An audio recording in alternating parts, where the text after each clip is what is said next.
Voltamos com Democracia, aqui pela TV Assembleia, falando sobre todos unidos contra o câncer. Não é apenas um desejo, uma obrigatoriedade. Todos devem estar unidos. Embora o câncer seja mais uma doença, não uma sentença de morte, mas é preciso ter isto bem claro. Daí, o Outubro Rosa, o Novembro Azul, o Dezembro Laranja e programações que estarão chamando a atenção, a cooperação, a participação de todos. Quem tem já a programação definida, doutora Clarice? Sim, só com relação ao Dezembro Laranja, ele inicia no dia C contra o câncer de pele. Tá? Essa é uma data já tradicional da Sociedade de Dermatologia. Esse ano ele ocorrerá no dia 2 de dezembro e já conta então com a aderência de alguns postos de atendimento por todo o estado. É uma campanha nacional e aqui em Porto Alegre nós teremos o serviço de dermatologia na PUC, atendendo pacientes por ordem de chegada. Se eu não me engano são 100 atendimentos naquele dia e a campanha funciona das 9 à 1. É importante que os pacientes procurem os postos de atendimento da sua região, porque nesse dia há uma disponibilidade dos médicos dermatologistas, dos residentes que trabalham de forma voluntária e vão realmente fazer o rastreamento físico, né, dessas pessoas e poder fazer, como eu falei, da importância do diagnóstico precoce, poder fazer esse diagnóstico, sendo precoce ou não, mas encaminhar para o tratamento esses casos identificados. É o planejamento da regional também atuar de uma forma mirando o esclarecimento mesmo, em associações, em clubes esportivos, enfim, porque o mês de dezembro inicia na grande parte dessas instituições a programação de atividades ao ar livre, né, tanto esportivas quanto de lazer, e nós acreditamos que seja um bom momento para disseminar mais uma vez a ideia das medidas de fotoproteção. A campanha do Dia C na Sociedade Brasileira de Dermatologia já existe há mais de 15 anos, e o Dezembro Laranja em si, inspirado no Outubro Rosa, que é uma excelente campanha assim, mundial, né, de prevenção, ele existe há 3 anos. Tá? Então, ao longo de dezembro, nós daremos o início com esse dia já tradicional e ao longo de dezembro, então, daremos ênfase a essas atividades de prevenção mesmo para a população. Esse é o nosso planejamento, pelo menos na dermatologia. Pode ser chamada de campanha, né? Prevenção é fundamental. Né? Com certeza. Ano passado, a Sociedade Brasileira de Urologia estava na Arena do Grêmio, bastante azul, para chamar a atenção do câncer de próstata, né? Esse ano a gente vai estar programando uma coisa bem especial, mas não tem nada... E teve adesão de todos, não de 50% das pessoas, né? Teve adesão de todos, tanto vermelhos como azuis. Né? E esse ano também a gente vai programar, não tem data específica ainda, mas campanhas ao ar livre também, como a Sociedade de Dermatologia e algumas outras coisas aí que a gente vai mostrar no seguir dos dias. Nós estamos programando, mas ainda não temos os dias, campanhas ao ar livre. Nós temos uma parceria com a Unimed que nos ofereceu. E a gente vai fazer uma campanha junto lá no Unimed, mais aberto ao público. E agora, no início do mês, que a gente vai divulgar as datas e as programações. Tem o Instituto da Mama, que faz a caminhada das vitoriosas, que já é uma tradição e um sucesso. E uma coisa que eu queria falar é, hoje em dia, sobre a questão dos testes genéticos, que as pacientes vêm muito pedir para fazer teste genético. Então, queria esclarecer que assim, primeiro a gente vê se aquela paciente tem um risco de 20% ou mais de ter câncer de mama. Isso a gente coloca dentro de perfis e faz ver estatisticamente se ela tem chance de ter o câncer 20%. Aí a gente pode fazer o teste. Por quê? Porque nós não vamos fazer o teste em todo mundo e nem quem tem um baixo risco. Hoje em dia esses testes estão bem baratos e assim, até tem convênios que pagam o teste para paciente, mas essa questão assim, que tem que ser indicado corretamente para cada pessoa, porque meio que vulgarizou assim. Então a gente tem que segurar e além do que, nesses testes genéticos, às vezes aparece alguma mutação que a gente não sabe como atuar naquela mutação. É o mascaramento. Então, a gente não sabe como fazer prevenção, porque cada dia tem situações novas. Então, e outra coisa que é importante, que esse tipo de câncer com alteração genética, somente 5 a 10% da população tem essa alteração. É um número muito baixo. Em geral, são pacientes jovens, com câncer bem agressivo, que tem essa mutação, que é muito importante a gente saber se tem a mutação pela terapia que a gente vai fazer na paciente. Que hoje em dia a gente está fazendo uma terapia-alvo, uma terapia para aquela paciente com aquele tipo de câncer. Se tem uma mutação, a gente tem as medicações certas para usar e salvar essa vida. Bem específico, né? Bem específico. Eu acho importante isso da parte genética, Maria, que tu está falando, porque no câncer de próstata ainda hoje existe esse vácuo aí, a gente não sabe qual o câncer que realmente vai levar à morte do paciente e qual o câncer que se a gente deixasse quieto, porque se pegar os pacientes de 80 anos, a grande maioria vai ter câncer de próstata, né? Mas tá ali, é um câncer paradinho que não vai fazer mal para o paciente. Então, essa parte genética ainda é o futuro na parte da próstata também, para identificar aquele paciente com o câncer de próstata que realmente tem chance de vir a óbito pela doença. Né? E a mastologia está muito adiantada nesse aspecto.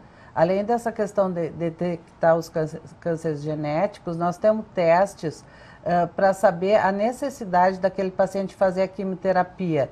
Se ele tem um risco de fazer doença metastática, a gente tem testes específicos para isso, que a gente usa esses testes quando fica na coluna do meio, assim, para tirar os pacientes. A maioria das vezes a gente consegue tirar de quimioterapia, mas com certeza de que é um câncer que dá para tirar, que não vai dar metástase.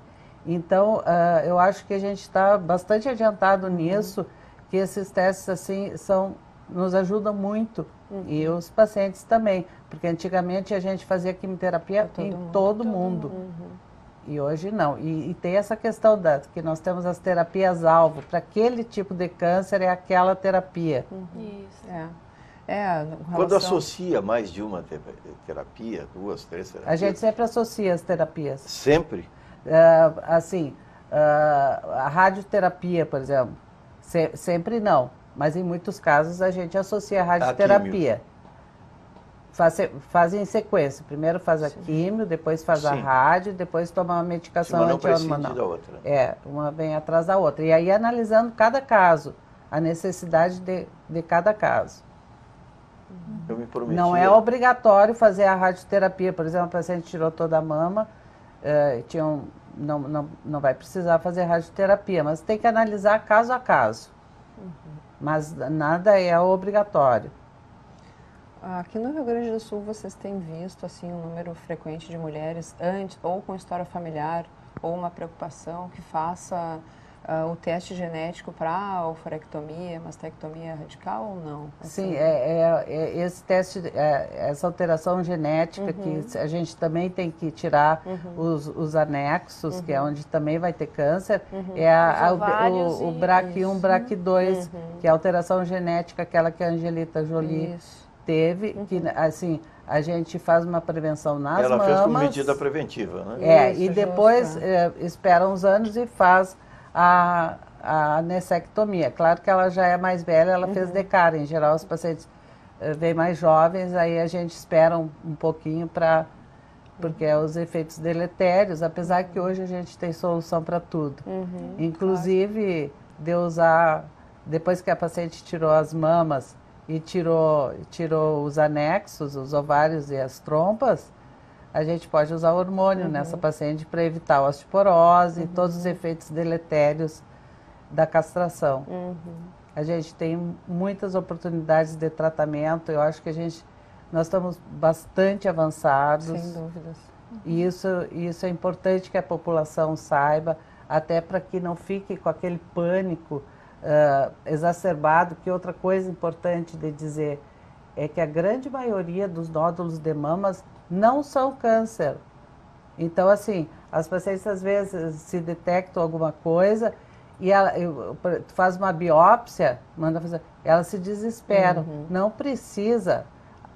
O médico já vai dizer ali para ti se aquilo tem uma chance grande de ser câncer, a gente sabe como dizer pelo exame, ou não.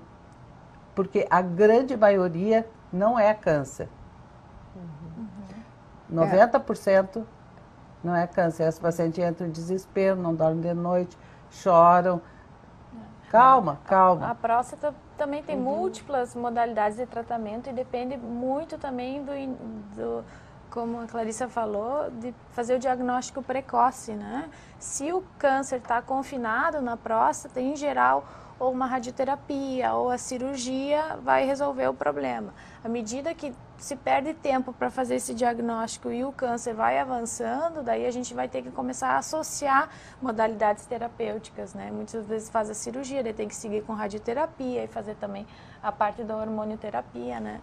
E daí muitos dos pacientes me dizem, meu PSA está normal, não preciso fazer o toque retal, mas isso não é verdade, porque o toque retal faz parte da classificação do câncer. Então, se eu faço o toque retal e noto que tem um tumor que já está passando para outra estrutura, está invadindo o reto, alguma coisa assim, ele já parte para outra classificação e muda o tipo de modalidade terapêutica, né? Então, que antes eu poderia fazer só uma cirurgia, agora eu já estou pensando em ter que fazer uma cirurgia ou de repente só uma radioterapia, porque a cirurgia já não vai ressecar todo o tumor, né? Então, o toque retal, no caso da próstata, é sim muito importante e deve ser realizado junto com o PSA. Com relação à pele, a grande parte dos cânceres é tratada realmente com cirurgia, porque, enfim, é a primeira escolha. Individualizando alguns casos, né, por exemplo, pacientes idosos com carcinomas assim em regiões carcinomas, né, não melanoma, em regiões diferenciadas podem ser submetidos à radioterapia, por exemplo, né, mas o melanoma em si, ele em geral evolui para a cirurgia e a depender da sua gravidade para a quimioterapia também. As terapias-alvo hoje também tem uma pesquisa, existem diversos estudos para melanoma, né, diversos estudos, né, e realmente interferem bastante na qualidade de vida e na sobrevida dos pacientes, né, aqueles que fazem esse tipo de intervenção. O número é pequeno ainda, né, de pacientes submetidos a esse tipo de tratamento, mas parece assim, um vislumbre de futuro muito interessante. Bom. Se vê isso em outras doenças, né, na dermatologia, então parece que esse é o futuro mesmo, né? A genética, como dizia lá no passado, que a genética é o futuro, sim, ela é, né? E ela é o presente já, né? E quem sabe aí a cura para diversas outras alterações na medicina, né? E o interessante dessas imunoterapias é que ela trata o câncer, ela não trata toda a pessoa, como a quimioterapia que dá toda aquela bagunça de mal-estar, ela é focada. E tá se usando, está aprovado no momento e se usando em melanoma, em rim, e pulmão. Até agora, segundo o último Congresso de Oncologia, a ASCO, em mama ainda não, mas certamente já tem estudos em andamento. E é maravilhoso, porque é uma terapia para o câncer, não afetando todo o paciente com pouquíssimos para-efeitos. Para que os pacientes entendam assim, né, ao invés de dar um tiro de canhão, digamos, né, diminuindo por completo a imunidade do paciente, se direciona com uma pequena agulha para aquela alteração específica relacionada àquela doença. É fantástico. Assim, né? Esse é o futuro do tratamento do câncer, né? Que a gente está... Em mastologia, na nossa especialidade, cada vez as cirurgias menores, que isso assim é um ganho enorme. Funcional, né? Grande. Né? Cada dia... E cada dia se procurando assim, tratamentos alvos certos, sem tanta agressividade para o paciente. Na faculdade, já aproveitar para perguntar aqui para a doutora Clarice, na faculdade a gente ouve muito falar em alterações das pintas que devem procurar, levar o paciente a procurar ir no médico, né? Eu acho que seria interessante a gente falar isso também. A pintinha preta que ficou vermelha, né? Isso, na verdade há uma classificação bem mnemônica, assim, que facilita a população em geral de lembrar dessas alterações, que é o ABCDE, né? Das pintas, sinais, enfim, alterações da pele. O A é a assimetria, quando uma parte da lesão é totalmente diferente da outra. O B é de bordas, quando essas bordas, ao invés de serem bem redondinhas, elas são irregulares, né, parecendo um mapa geográfico. O C é de cores, 2 ou mais cores chamam bastante atenção para que essa alteração seja um câncer de pele.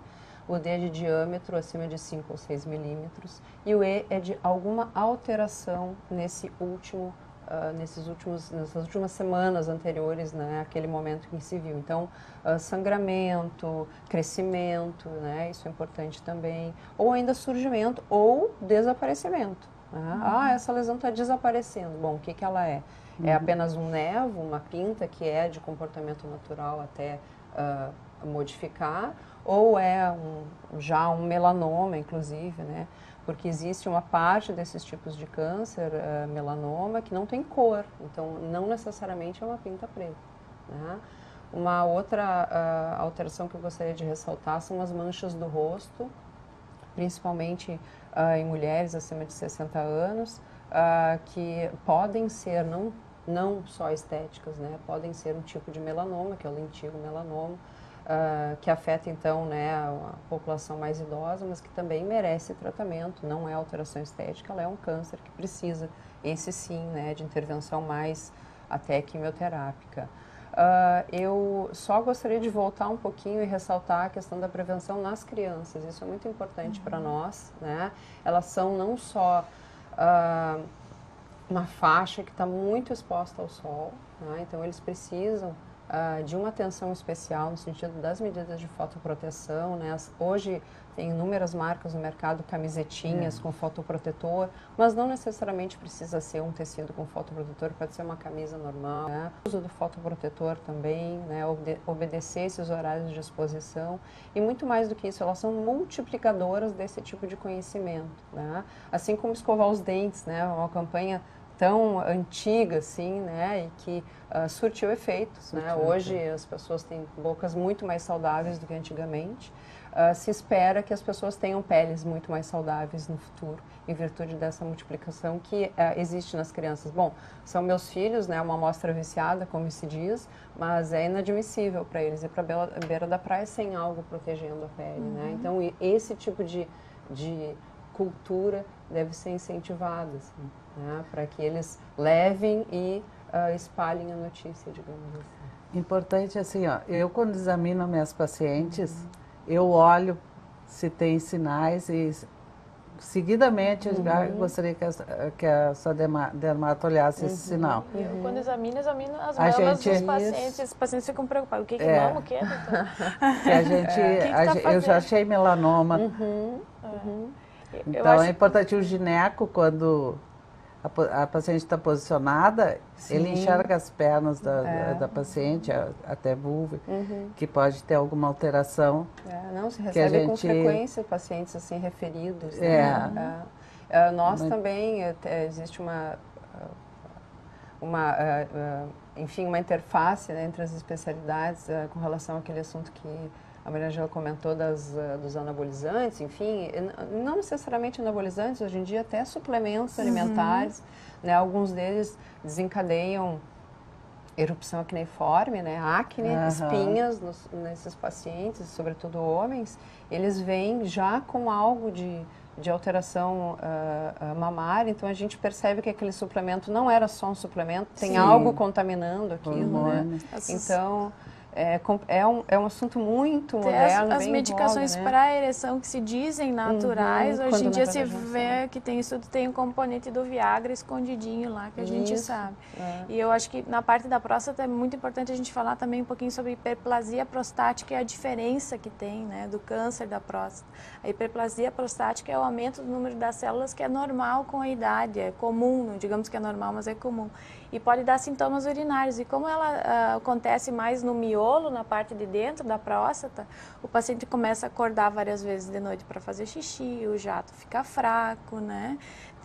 O jato de urina sai parcelado, tem que fazer força para urinar. E isso não necessariamente é um câncer, né? Não é o câncer de próstata, porque o câncer de próstata, na maioria das vezes, dá na cápsula, na periferia da próstata, né? Então, quando a gente fala de rastreamento, eu estou falando num paciente que não tem sintoma nenhum.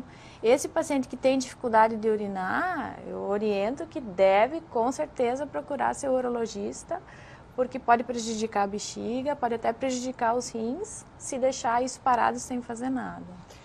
Nós estamos chegando ao final da democracia de hoje. Temos 2 minutos para cada uma das convidadas para a mensagem de encerramento por hora, porque voltaremos a este tema. Doutora Maria Ângela Alexandretti.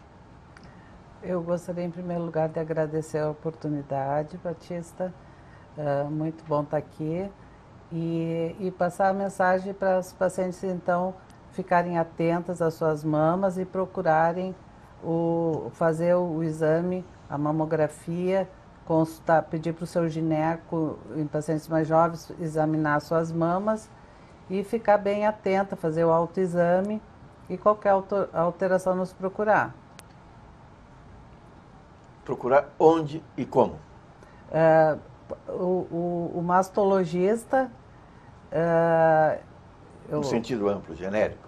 Sim, o mastologista no serviço de saúde, o ginecologista pode examinar as mamas, porque em geral nos postos de saúde às vezes não tem mastologista, mas o gineco pode examinar e pedir os exames para essas pacientes. Está bem colocada nestes termos a política pública nessa área? Pois é, assim, em princípio, eles fazem o melhor que eles podem. A paciente, se tem um achado na mama, tem essas leis aí dos 30 dias. Eu tenho visto, assim, em geral, as coisas funcionarem. Muito obrigado, doutora Maria Ângela Alexandretti, presidente da Sociedade Brasileira de Mastologia, pela participação no Democracia da TV Assembleia. Doutora Clarissa Prati. Agradeço também a oportunidade, foi um grande prazer. Mais uma vez unidos, né, aqui, as especialidades. Isso é uma campanha que nós temos a ousadia de dizer, iniciou discreta, foi de um impacto maior que nós esperávamos, né, tanto do ponto de vista de participação dos profissionais, quanto da inserção na população, e nós esperamos que se mantenha. Fica mais uma vez a lembrança da medida de fotoproteção e a revisão anual da pele com um dermatologista que tenha o registro de qualificação de especialista que pode ser referido no site do Conselho Federal de Medicina. Isso é importante, porque todos os médicos, né, têm essa necessidade de serem especialistas na sua área para que possam dar o melhor atendimento possível à população que os procura. Existe uma incidência muito forte também alérgica nessa área? Sim, a dermatologia recebe um número muito grande de pacientes com alergias diversas, né, tanto genéticas como determinadas por substâncias que desencadeiem, né, lesões. A grande parte das lesões são pruriginosas, assim, incomodam bastante a qualidade de vida. E são tratadas, manejadas, algumas situações mais crônicas, né, mas os pacientes conseguem uma melhora importante da qualidade de vida quando procuram o especialista no assunto. Muito obrigado, doutora Clarissa Prati, presidente da Sociedade Brasileira de Dermatologia, pela participação aqui no Democracia da TV Assembleia. Doutora Marina Gressler, 2 minutos. Bom, quero agradecer também pelo convite, uma honra novamente dizer estar aqui com essas ilustres profissionais. E eu quero que o homem aí de casa deixe o preconceito de lado e vá consultar, vá conversar com o seu médico. São 78 mil novos casos de câncer de próstata em 2015, são 18 mil mortes em 2015 por câncer de próstata.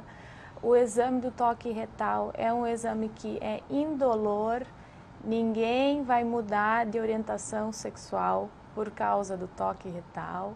É um exame simples, é indispensável o PSA também. Se você tem acima de 45 anos, raça negra, história familiar de câncer de próstata ou tem algum outro fator que é oncogênico, vá conversar com o seu urologista. Acima de 50 anos, os demais pacientes, vá conversar com o seu urologista, com o seu médico da unidade básica de saúde, se for esse o médico que você tem acesso. Mas o mais importante, não deixe de priorizar a qualidade de vida, dieta, exercício físico, parar de fumar, são todos fatores que podem inibir a formação de um câncer, né? Então, eu acho que isso não vale só para a urologia, vale para a mastologia, né? Cuide da sua saúde, né? A mulher tem expectativa de vida maior porque ela se cuida mais, ela vai consultar, né? Ela faz mais exercício, ela cuida mais da alimentação. Então, o homem aí de casa, vamos equilibrar essa balança e se cuidar mais também. Muito obrigado. Muito obrigada. Marina Gressler, da Sociedade Brasileira de Urologia, pela participação no Democracia, aqui pela TV Assembleia.